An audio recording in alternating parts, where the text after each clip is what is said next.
Coração, fique de pé nesse momento. Aleluia. Aleluia. Vem, pastor Luiz. Vamos estar aqui orando agora pela vida do nosso pastor, abençoando.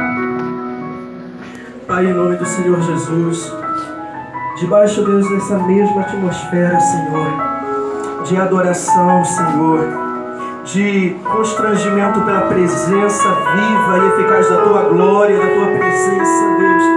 Apresentamos agora, Senhor, o Teu ungido, pastor Luiz Francisco, que vai ser chofar de Deus nessa terra. Aleluia. Que vai ser boca de Deus nessa terra, Senhor, para ministrar a Tua palavra.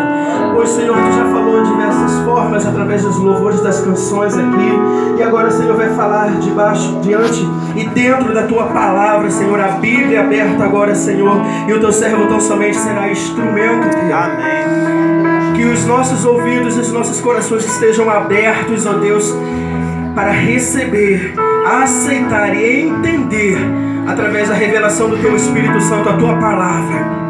Porque entendemos que a Tua vontade ela é boa, perfeita e agradável. Amém. Em nome do Senhor Jesus. Renda um forte aplauso ao Senhor. Amém? Amém. Aleluia. A graça e a paz do Senhor Jesus. Amém. Amém. Antes de começarmos a pregar, eu gostaria de falar sobre o mini seminário que nós teremos a partir do dia 31 desse mês. Os 10 enganos, ou melhor, o tema central é os enganos que a igreja não pode cair. E o primeiro subtema a gente vai falar exatamente sobre um que eu considero o pior deles, que é a questão do dinheiro, da confiança no dinheiro para fazer a obra de Deus.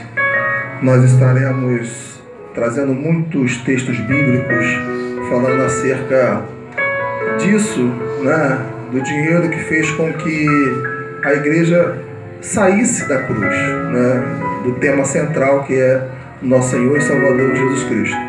Vai começar às 8 horas da manhã. Nós com certeza teremos aqui um café da manhã muito abençoado da parte de Deus, é claro, né, para nós.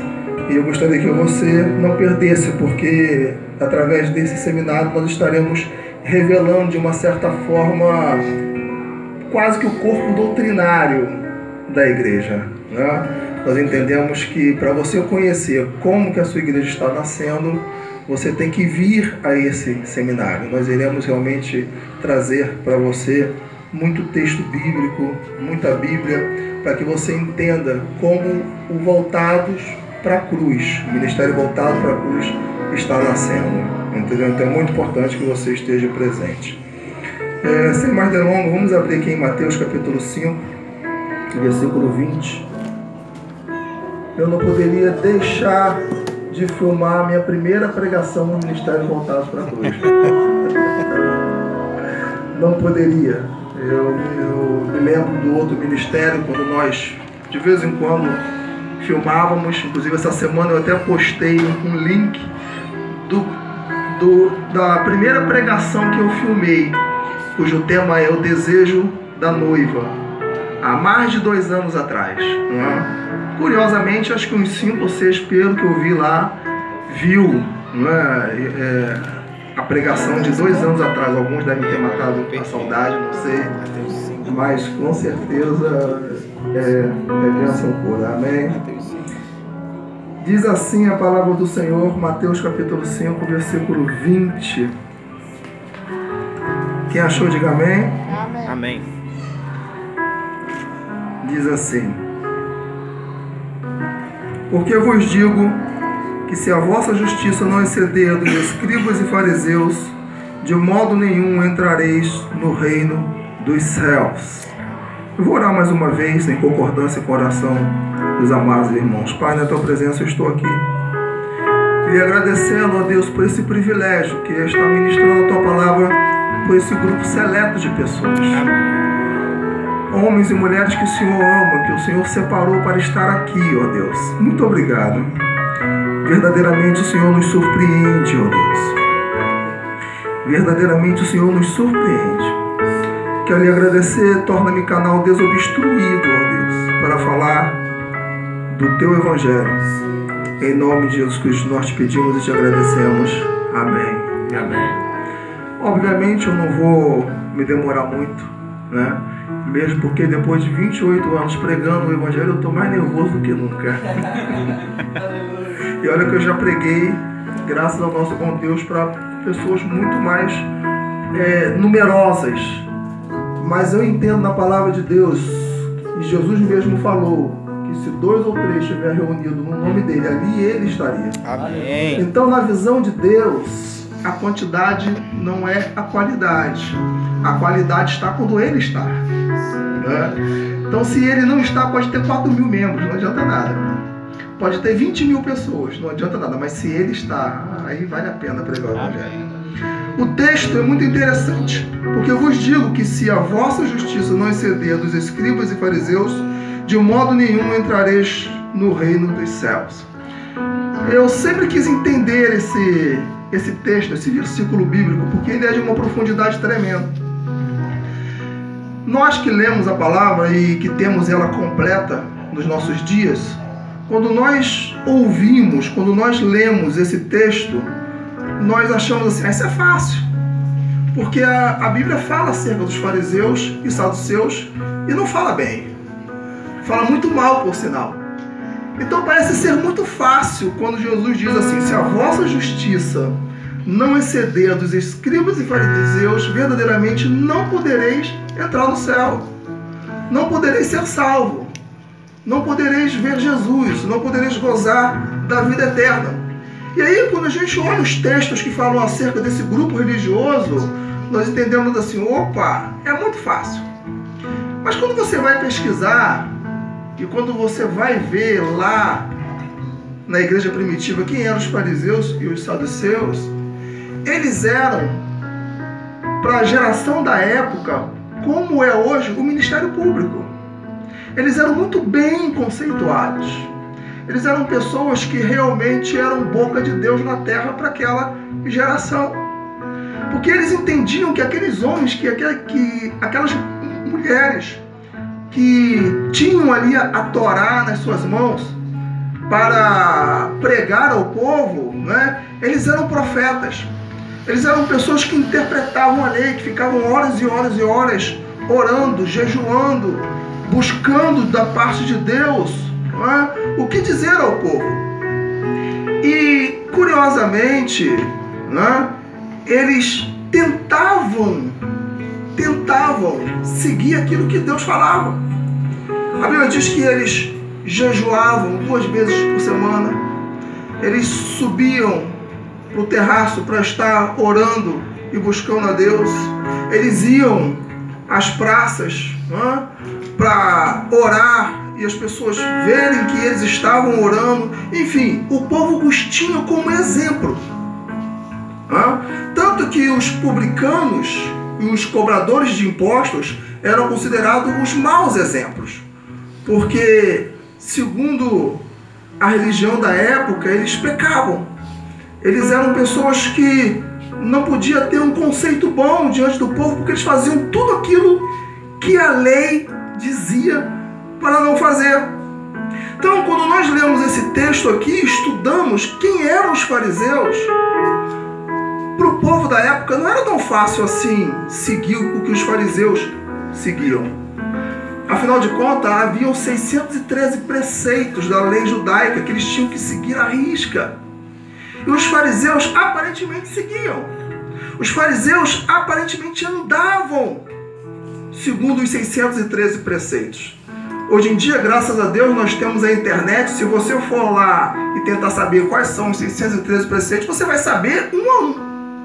Porque, graças a Deus, nós não precisamos mais de um livro de 600, de 1000 páginas para saber o que eram esses 613 preceitos. E não era pouca coisa, meu querido.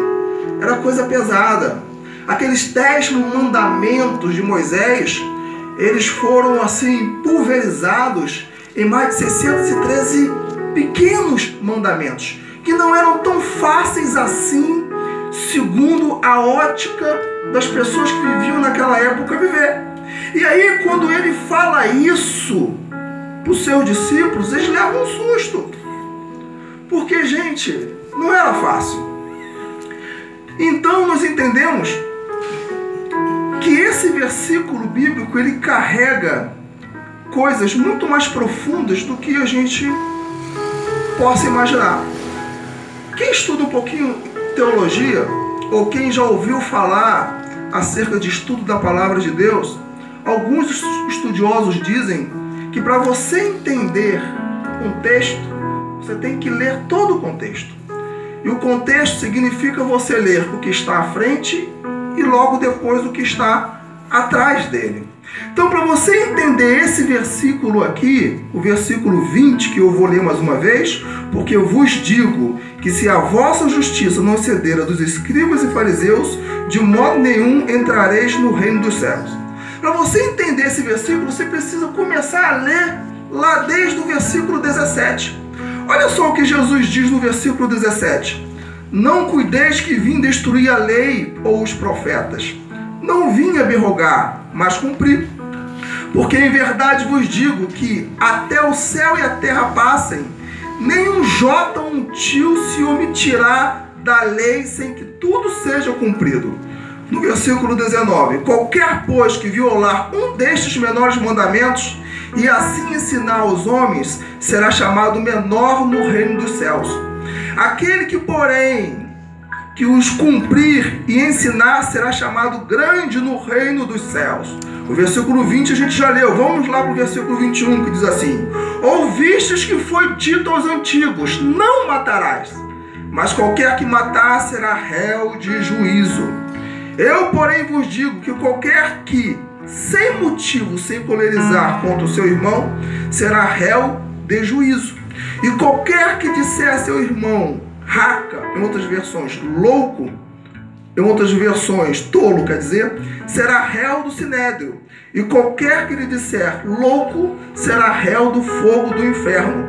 Aí olha só o versículo 23. Portanto, se trouxeres a tua oferta ao altar, e aí te lembrares de que teu irmão tem alguma coisa contra ti, deixa ali diante do altar a tua oferta, e vai, reconcilia-te primeiro com teu irmão, e depois vem e apresenta a tua oferta. Aí no versículo 25 ele fala o seguinte: concilia-te depressa com teu irmão, concilia-te depressa com o teu adversário, enquanto estás no caminho com ele, para que não aconteça que o teu adversário te entregue ao juiz, e o juiz te entregue ao oficial e te encerre na prisão. Quando ele chega na parte do adultério, aí é que ele pega pesado e diz: ouvistes que foi dito aos antigos, não cometerás adultério. Eu, porém, vos digo que qualquer que atentar numa mulher para cobiçar, já em seu coração cometeu adultério com ela. Quando você vai lá no versículo 17, você encontra Jesus falando o seguinte: olha, não pense que eu vim abolir a lei, porque tem uma pregação que não condiz com a verdade teológica. Algumas pregações dizem que Jesus veio abolir a lei. E ele diz claramente aqui no versículo 17 o seguinte: não, eu não vim abolir a lei e nem os profetas, muito pelo contrário, eu vim cumprir a lei. Eu vim cumpri-la cabalmente. Porque Jesus sabia que a forma dos judeus ensinarem e viverem a lei não era de fato aquilo que Moisés tinha ensinado lá no princípio.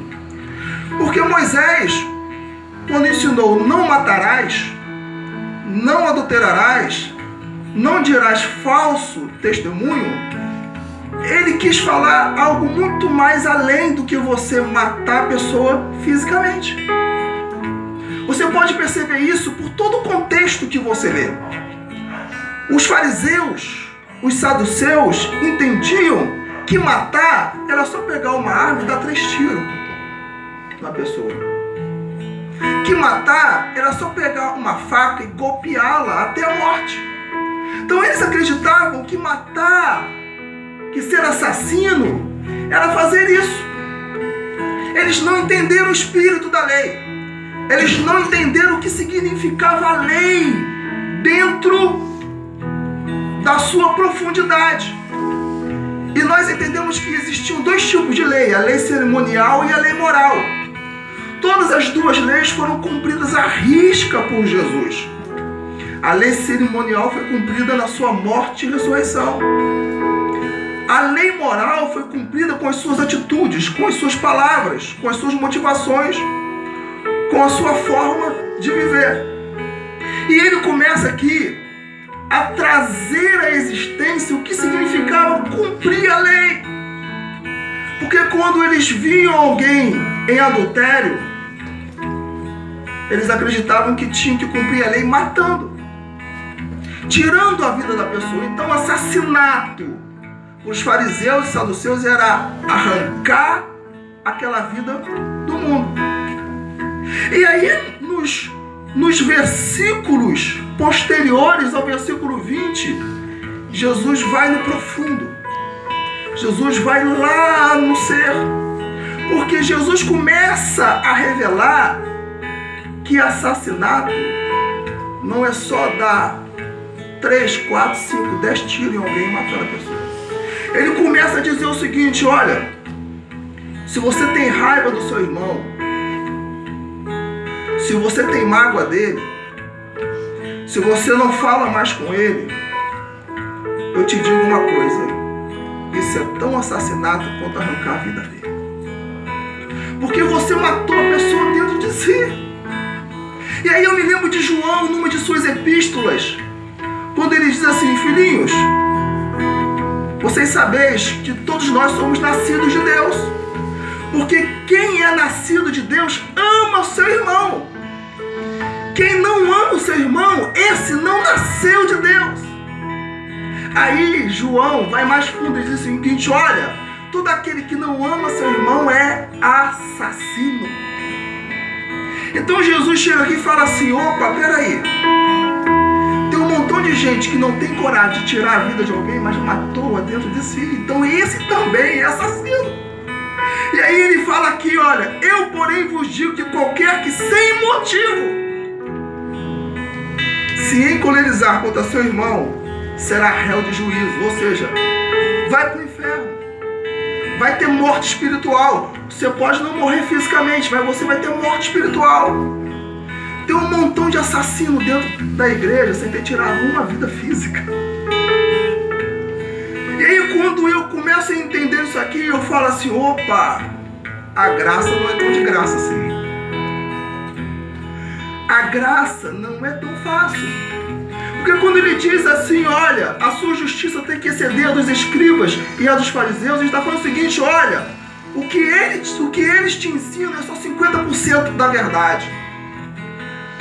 Porque de fato, você não deve tirar a vida de ninguém, nem do seu inimigo. Mas eu te digo mais: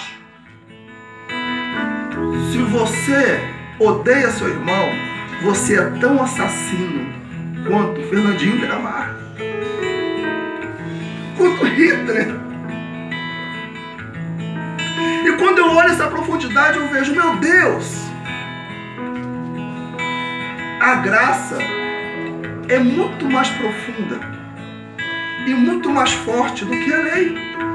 Porque na verdade, a lei que eles pregavam era até suave comparado com aquilo que Jesus veio trazer. Quando ele fala assim: olha, eu vim cumprir, ele está falando o seguinte: eu vim mostrar a vocês como se segue a lei, de que forma se anda na lei. Porque na verdade eles entendiam que o interior não importava muito. As motivações, os sentimentos, isso nada importava. O importante é eu mostrar exteriormente o que eu sou. Aí era por isso que eles iam para o meio da praça, oravam para todo mundo ver, fazia jejum. E esse jejum, eles nem lavavam o rosto para mostrar aos crentes da época que estavam jejuando. Quando ele chega lá na parte do adultério, os fariseus acreditavam que adultério era só o quê? Deitar com uma pessoa na cama.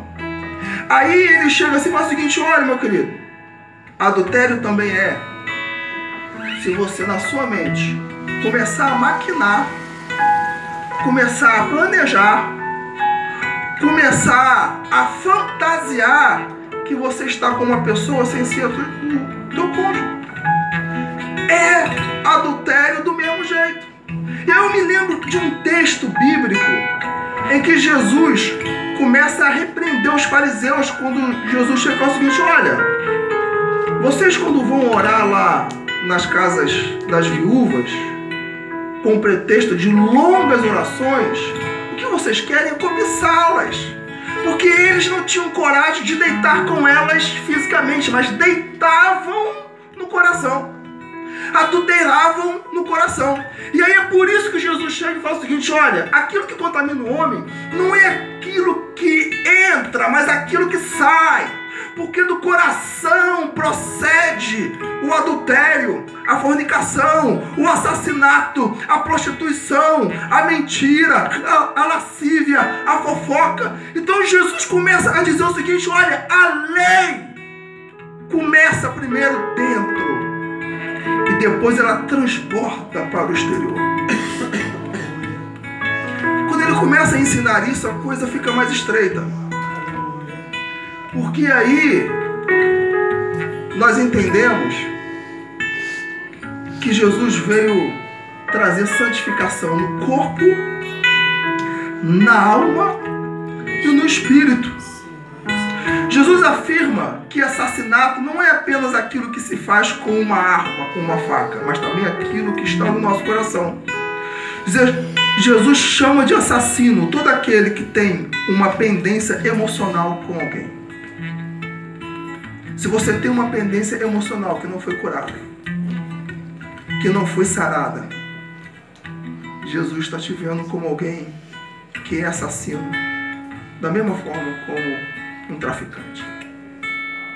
E aí ele chega e fala o seguinte: olha, se você está nessa situação, não adianta você trazer as suas ofertas. Não adianta. Você primeiro precisa ressuscitar aquela pessoa dentro de você.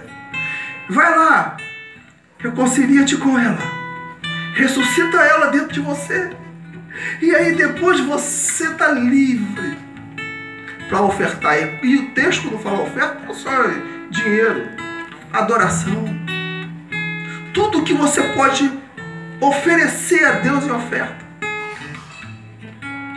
Eu fico pensando, se todos os pastores pegassem esse texto bíblico na hora de dízimos e oferta e falasse assim: olha, só vem aqui à frente o marido e a esposa que não estiverem brigados. Só vem aqui à frente. Se você não tiver com raiva de ninguém, as igrejas iriam falir.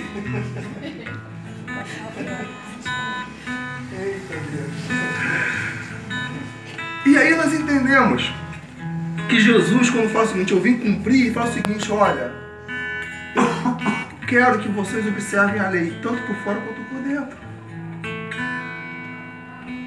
Eu quero que vocês entendam que desde quando existiu o mundo até quando terminar, a lei não será abolida. Nenhum jota, nenhum tio dela será tirada. Essa história de que a lei foi abolida, isso é mentira, isso não existe. O que foi abolido foi a lei cerimonial, quando se cumpriu lá em Cristo Jesus. Lembra das questões das primícias? Se cumpriu lá em Cristo. Aquilo ali foi abolido. Lembra quando se fazia sacrifício de animais e aspergia sangue? Aquilo ali foi cumprido no Calvário. Mas o não adulterarás, o não matarás, o não dirás falso testemunho, o honra teu pai e a tua mãe, para que se prolongue os seus dias na terra. Isso vai continuar até o arrebatamento da igreja. Mas é preciso que a igreja entenda que não é só para o pastor ver. É preciso que a igreja entenda que não é só para que os irmãos em Cristo vejam. É preciso que você entenda que é para que Deus veja, porque Deus é o único que consegue ver o teu coração. Deus é o único que consegue saber o que está aí, ó, dentro de você. E se tem uma coisa que é difícil, muito complicada, é arrancar sentimentos. É fácil até, muitas das vezes, você abraçar alguém que você não está se dando muito bem. Mas lá dentro, é difícil arrancar aquilo. A Bíblia diz que quem nasceu de novo perdoa 70 vezes 7. A Bíblia diz que quem nasceu de novo não suporta matar alguém nem dentro dele. Sabe quando um casamento consegue durar? Quando alguém consegue ressuscitar aquela pessoa todos os dias. Que ela mata todos os dias dentro dela. Porque não é fácil. Não é fácil gostar do patrão, ressuscitar o patrão todos os dias quando ele diz que não vai nos dar aumento. Quando ele fala com a gente de cara feia. Isso é lei. Só que infelizmente, meus queridos, ao que parece, o evangelho pregado hoje está voltando à mesma interpretação que fariseus e saduceus faziam. Vocês sabiam disso? O evangelho que está sendo pregado hoje parece que é a mesma coisa. Porque hoje tudo se faz para todo mundo ver. Não é verdade? Eu preciso ter a maior igreja para que todo mundo veja que eu estou indo muito bem. Deus está comigo. Tem uma multidão. Por isso que eu acho que Jesus falou, quando 2 ou 3 estiverem reunidos em meu nome, ali eu estarei, porque ele já sabia disso. Ele já sabia que ia ter alguns líderes que ia falar o seguinte: olha, veja só, Deus está comigo, eu tenho 1000 discípulos. Aí ele fala assim: não, peraí, se 2 ou 3 estiverem ali reunidos, ali eu estou com ele. Então não tem como chamar aquela igreja de fracassada. Porque Deus está lá, Jesus está lá. Aleluia! Glória a Deus! Não tem como dizer que aquela igreja não deu certo, porque Jesus está lá. Sabe por que o evangelho de hoje está sendo pregado da mesma forma que os fariseus e saduceus? Número 1, somos melhor avaliados pelo que temos e não pelo que somos. Essa é a grande verdade. Um pastor colega meu, amigão meu, ficou horrorizado com outro pastor que veio do mesmo ministério que ele. Eles tiveram uma dissidência, cada um formou o seu ministério. Aí o outro pastor chegou e falou assim: vem cá. A primeira coisa que ele falou, que ele perguntou: como é que está o rendimento da sua igreja? Quer dizer, ele está sendo avaliado pelo que tem, não pelo que é. Não pelo exemplo de pastor que ele é. Não pelo homem de Deus, que embora possa não ter muito, ele tem a Cristo como seu único e suficiente Salvador. Que embora ele a igreja dele não arrecade para ter grandes prédios, ou sítios, ou ônibus, né? Ele tem um rebanho, e desse rebanho ele não desiste nunca. Ele é brasileiro. Não desiste. Eu fui de um ministério, de uma igreja, em que tinha uma congregação lá em Jardim Cachoeira. 10, 15 anos, 4, 5 pessoas, às vezes ia 10, depois baixava para 4, 5 pessoas, às vezes ia 10. Mas a igreja não desistia. Até que chegou um momento que Deus olhou para ele e falou o seguinte: opa, esse pastor é bom, ele não desiste. Chegou lá e abençoou. Porque muitas das vezes, o fruto a semente que você está semeando, é igual a alguns tipos de frutos que demora para dar. Mas quando dá tanto, que os galhos chegam até quebrar de tanto fruto que tem. Porque Deus sabe. Paulinha e Israel levou muitos anos só semeando. Só que chega uma hora que o fruto começa a dar, e quando dá, não tem para ninguém. Glória Sabe por quê? Porque Deus vê o que nós somos, não o que temos, porque o que nós temos é Ele que dá.